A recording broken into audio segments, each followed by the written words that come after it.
everyone. We just wanted to do one last video to make sure that you're comfortable with all of the tools that you can use inside the Georgia Milestones test when you take it online this summer. So just a quick recap of everything pretty much. Remember, when you have a test question that is associated with reading passages, you will always have the test question on this side of your screen, and the reading passages will always be on this side of the screen. Please do not forget, like if you look down here, it says page 1 of 3. I need to click on this side to go to the next pages.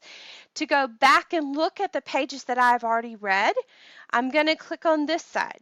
Okay, so I'll answer a question if the next question has to do with this particular passage, which it does. I'm still going to see the passage over here on the left side of the screen. Super, super important. Remember to type. To choose an answer, you need to have your pointer tool clicked up here.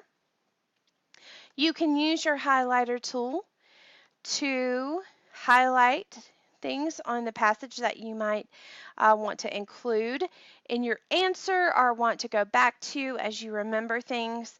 Don't forget that sticky notes, you can also put them on the passages or somewhere on the screen. If you want to take notes as you are writing, you can click that arrow to get the sticky note off. We have our magnifier tool that makes it bigger for us. We click it 1.5, we click it 2 times bigger, and then you can also click it off. Don't forget the line guide. To use this, remember you have to hold down your mouse and scroll down with your mouse, and then it will let you go line by line as you're reading your passage. Might help you stay focused on your reading. Also, if you have a question that you're having trouble with, remember to go back and click the line guide off. If you have a question you're having trouble with, then this flag question or flag button at the bottom will flag that question for you.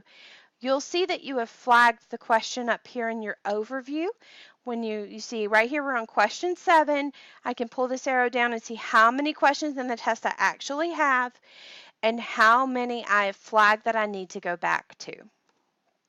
Remember, when you are done, you are at the last question. If you're at the last question, all you have to do is press the next button. It will go back, or it will go to the review screen. So you can return to any of the questions that are not checked, because those are questions that you have not completed, or you can end the test to finally end your test.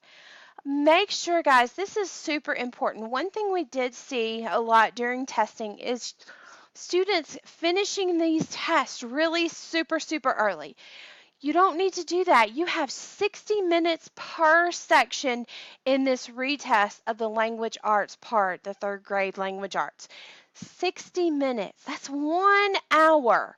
That's like 2 cartoon shows on your Nick network, okay? So I want you to make sure that you guys are taking your time. You're reading carefully. This test is no joke with the reading sections that you have to read. I mean, this section has 5 pages of reading. That should take you a good amount of time to read. You have to make sure that you're using your time wisely, but you want to also make sure that you're spending a good amount of time answering correctly for these questions. We want you guys to do well. If you're finishing super early, there's no way you could have read enough to fully comprehend what you have read. So make sure before you press this end test button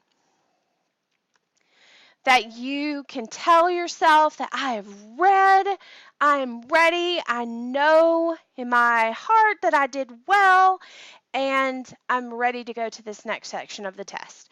We will only have 2 sections in the summer reading test. You have 60 minutes for each section at least.